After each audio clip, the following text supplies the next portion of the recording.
The company of Enron was formed in 1985 after the merger of Houston Natural Gas Company and Internorth Incorporated. Kenneth Lay, the Chief Executive Officer or CEO of Houston Natural Gas, became the new CEO of Enron. Lay rebranded the company from Natural Gas Pipeline Companies into an energy trader in supplies. In the early 1990s, Congress approved legislation deregulating the sale of natural gas, which in turn made it possible for traders to sell energy at higher prices. Enron posed itself to take advantage of this opportunity. In 1990, Lay created the Enron Finance Corporation, and Jeffrey Skilling was appointed to head the new corporation. By 1992, Enron became the largest seller of natural gas in North America. Before interest and taxes, the trading of gas contracts earned Enron $122 million. In order to grow more, Enron adopted a diversification strategy. They owned and operated a variety of assets that included gas pipelines, electric plants, paper plants, water plants, and broadband services. The company also gained more revenue by trading contracts for the products and services they were involved with. This included setting up power plants in developing and emerging countries such as the Philippines, Indonesia, and India.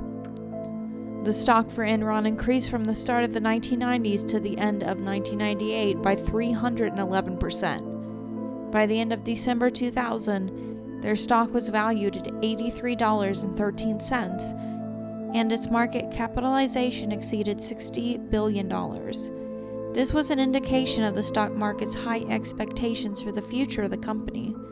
Enron, at the time, was rated the most innovative large company in America by the Fortune's Most Admired Companies survey.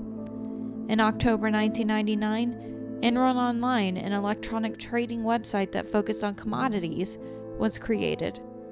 Enron was involved as a counterparty as either the buyer or the seller, and offered its reputation, credit, and expertise in the energy field to entice participants and trading partners. With Skilling in the company, though, he had changed the company culture to emphasize aggressive trading. He aimed to hire top candidates from MBA programs around the U.S. and wanted to keep a competitive feel among the company by encouraging closing on as many cash-generating trades as possible in the shortest times possible. One of his recruits, Andrew Fastow, quickly rose up to become the chief financial officer. Fastow oversaw the financing of the company through investments, while Skilling oversaw the building of Enron's fast trading operations. During the bull market of the 1990s, Enron found rapid growth. They were able to create a market for anyone who was willing to trade. The company traded in electricity, coal, paper, steel, and even found a market to trade in the weather. By 2001, the online trades had reached a worth of $2.5 billion a day. Enron's success could not last forever, though. The first roadblock faced was Blockbuster, the video rental chain. By mid-2000, Enron Online was carrying out nearly $350 billion in trades. As the dot-com bubble started to burst, Enron decided to go into the business of high-speed broadband networks. Skilling calculated that every $1 invested in broadband would pay back $20. Due to these predicted large returns, the company was strongly pressured to make deals happen. In July 2000, Enron Broadband Services and Blockbuster had entered into a partnership in order to enter the video-on-demand market together. This was a logical venture to build content streaming services, but Enron started to log the expected earnings based on the expected growth of the video-on-demand market. The contract showed a profit of $110 million could be realized from the deal. Enron put this on their accounting books immediately, even before the project got started. Despite the hundreds of millions spent on this project, there was almost no return realized. At the time, execution of streaming services was very difficult. The owners of the content, for example, companies that own the movies to stream, were very wary about this new distribution method. Special equipment would be needed when streaming from internet to the TV, and even DSL providers were being very tough with negotiations. The deal fell apart and Enron blamed Blockbuster for not lining up content providers as promised. Instead of writing this deal as a loss in the accounting records, Enron reasoned that it should be considered a gain, as they would no longer have to share proceeds. As the boom years began to come to an end, Enron began to face more competition in the energy trading business. The profits for the company shrank rapidly. As shareholders began to add pressure, Enron executives started to fall back on dubious accounting practices. This included a method known as mark-to-marketing accounting. This form of accounting allowed Enron to write unrealized future gains from trading contracts into current income statements in order to give the illusion of higher current profits. A simple example is that an investor owns 10 shares of stock that were bought at $4 per share that now trades at $6. The mark-to-market value shows the shares valuing at $60, even if the book value shows only $40. The $60 is reported showing a higher value. In the case of Enron contracts, once long-term contracts were signed, income is estimated as the present value of net future cash flow. Under this method, income from projects could be recorded even if the firm never received the money. This showed a financial earning on the books, as observed with the aforementioned Blockbuster deal. Despite potential pitfalls, the U.S. Securities and Exchange Commission, or the SEC, approved the accounting method for Enron on January 30th, 1992 for future contracts. Further than this practice, the troubled sides of the operations of Enron were transferred to Special Purpose Entities, or SPEs. These are limited partnership companies created by the parent company to isolate financial risk. They are used to isolate assets so that they won't be on the parent company's balance sheet. Although this was a common practice, Enron abused this practice by using SPEs as a dumping ground for troubled assets, such as their large debts from failed contracts and projects. By transferring these troubled assets to SPEs, they were able to keep them off the accounting books, making the losses look less severe than they really were. They would then use these SPEs to raise debt to purchase assets. These assets were then sold and inappropriately recorded as cash flow on Enron books. They were able to do this by keeping the SPE independent. As long as 3% of the capital, or funding, in the SPE came from an independent source and was not guaranteed, the SPE could qualify as independent. This is what allowed Enron to fund 97% of the capital by raising their debt and hiding it. In reality, this 3% of capital came partially from friends of Enron employees. One of the largest accounting firms, Arthur Andersen LLP, and partner David Duncan oversaw Enron's accounts, and despite the poor accounting practices, Arthur Andersen approved the corporate reports for years. By April of 2001, many analysts started to question the earnings and transparency of Enron's earnings. The Enron system was designed to retain and reward its most valuable employees, but the system contributed to a dysfunctional corporate culture. As previously mentioned, employees constantly tried to start deals in order to get better ratings for their performance reviews. Accounting results were recorded as soon as possible to keep up with stock price.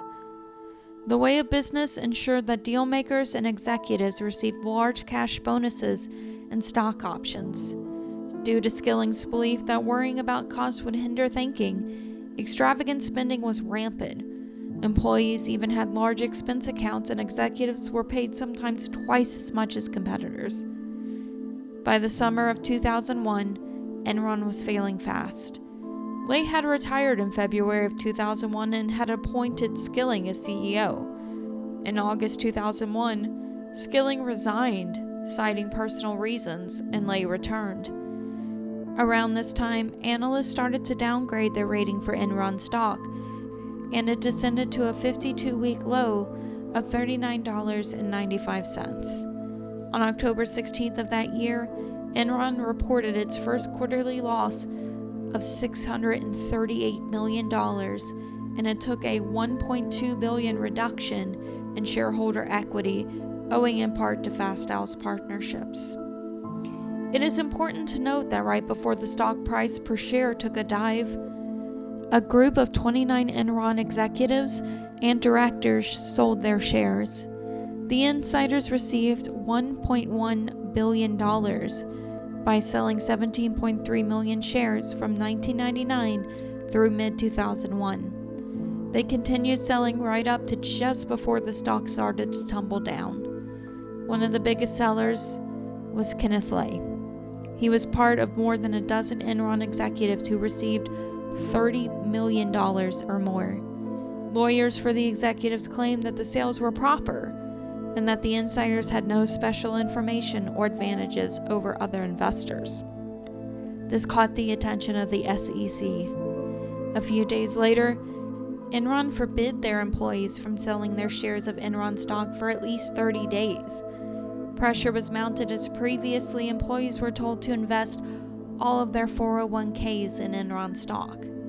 Shortly after this announcement, the SEC announced that it was investigating Enron and the SPEs created by Fastow. Fastow was fired from the company on that day. The stock fell to less than $12 per share by November 2001.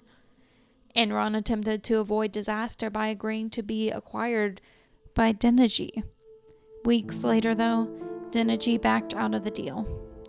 Enron stock then fell below $1 per share, taking down the value of Enron employees' 401ks. On December 2, 2001, Enron filed for Chapter 11 bankruptcy. This bankruptcy costed shareholders billions and left thousands of employees pensionless and unemployed. When Enron's plan of reorganization was approved by the U.S. Bankruptcy Court, the new board of directors changed the name of the company to Enron Creditors Recovery Corporation. The new goal of the company was to reorganize and liquidate certain operations and assets of the pre-bankruptcy Enron for the benefit of creditors. Between 2004 and 2011, the company paid its creditors more than $21.7 billion, and its last payout was in May of 2011. Arthur Andersen was one of the first to go down in the fires of Enron. The company was accused of applying reckless standards of auditing due to a conflict of interest over the consulting fees generated. During the year 2000, Arthur Andersen earned $25 million in audit fees and $27 million in consulting fees from Enron. The auditor's methods were questioned as being completely solely to get the annual fees or for their lack of expertise. Enron had hired numerous certified public accountants, as well as accountants who had worked on developing rules with the Financial Accounting Standards Board. They served as ways to save the company money, as well as exploiting any loopholes. The auditors from Andersen felt pressure by Enron to defer recognizing the charges from the SPEs as its credit risk became known. Since these entities would never return a profit, it was required that Enron should take a write-off where the entity was removed from the balance sheet at a loss. In order to pressure Andersen to meet expectations, Enron would sometimes allow accounting companies Ernst & Young or PricewaterhouseCoopers to finish accounting tasks to make Andersen think they were being replaced. Even though Andersen was equipped to prevent conflict incentives of local partners, they failed to prevent conflict of interest. After the news of the SEC investigations of Enron, Andersen shredded several tons of documents and deleted 30,000 emails and computer files relevant to the case. Due to the perceived cover-up and overall performance, the Arthur Andersen Corporation was broken up. On top of the audit issues, Enron made a habit of booking cost of canceled projects as assets with the thought that no official letter had stated that the project was canceled. This is a method known as the snowball. It was initially known to only be used for projects below $90 million. It was later increased up to $200 million. In 1998, analysts were even given a tour of the Enron offices and were impressed with how the employees were working so intently. Later, it was revealed that Skilling had moved employees from other departments to create an illusion of hardworking employees. This trick was used several times to trick analysts and drive up stock price.